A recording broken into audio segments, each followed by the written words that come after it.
Okay, it's time to get you up to date on the latest news headlines with Caroline Marcus. And Caroline, the Latham story, it's big news today, and I want your opinion on where to from here, and particularly politically, how does he survive?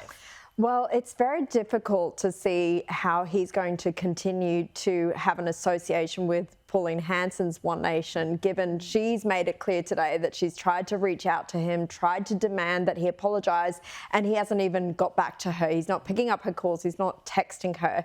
Now, Mark Latham is the One Nation leader in New South Wales, so he's already won his seat back in the Senate, in the Upper House of New South Wales Parliament. He will be representing the state for another 8 years, and he is set to have another One Nation member join him in the Upper House. So, look, he's going to be in Parliament, but whether he continues to be aligned in any way with Pauline Hanson, her closest advisor, is a gay man.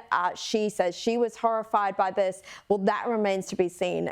As for his many media appearances, and he is a regular across many networks, it's difficult to see how a mainstream television network or newspapers are going to run his commentary after this. But look, I thought that Alex Greenwich's comments were full of grace today. The fact that he said he was thinking of Mark Latham, and you know, I think when someone does make a controversial comment, often there are pylons, but then his actions in not speaking out about it and liking people who've endorsed it make it difficult to feel too much sympathy for him as well. I mean, there's controversial comments. This was not something that's borderline. It was completely inappropriate on so many levels. You're right, it is hard to sympathise. He's clearly not well, though. You couldn't be well and do what he did today. Well, I think that could be excusing it a little bit too. That could be a cop-out. Maybe, you know, if he made the comments yesterday and he's backing it up today by liking them, he clearly doesn't feel remorse over it. So I'm sure he'll come out and make comments about free speech, and both you and I are huge defenders of that. Absolutely. But you, in particular, have been at the forefront of fighting back against online abuse, and this is what that was. So we shouldn't be afraid to call that out too as part of our free speech. Every single day of the week. Now, Donald Trump, I was going to talk to you about that, but we're running out of time. I've got an interview with Lara Trump very shortly. Gwyneth Paltrow, we're talking about big celebrities, had a win in court. Yeah, she did. She won $1. But it wasn't a financial win. Basically, she was sued by a skier at a very exclusive resort that she was at a few years ago. They had a collision.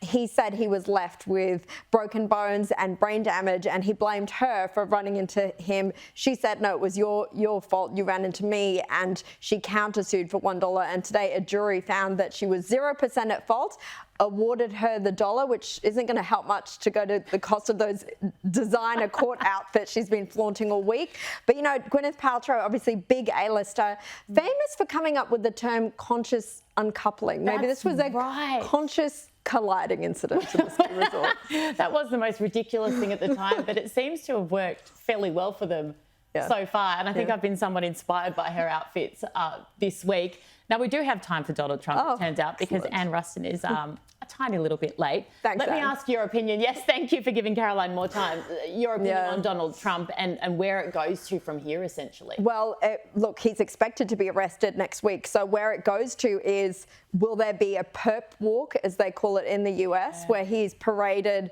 possibly in handcuffs in New York when his arrest happens, a mugshot, all the things that go with such a high-profile arrest. They've already said we need to have all officers in full uniform in New York because he's called for protests, and they're expecting supporters to come out and force. So those are all scenes that we're expecting to see. Which a lot of people say will only galvanise support. Well, I think that it will, because when we saw him first talk about even the possibility of being arrested, he said it was going to happen a couple of weeks ago. It didn't then. His support skyrocketed. He's made a huge advances on his closest rival for the Republican nomination, Ron DeSantis. So I think this will only hurt him. I mean, you can just see that mugshot front and centre on the new MAGA hats and T-shirts. Every campaign poster on every campaign buses. It's going to be huge. So I don't think it will hurt him politically. I also think look, I think it reeks of desperation. They've tried to get him on everything. The Russian hoax, 2 impeachments.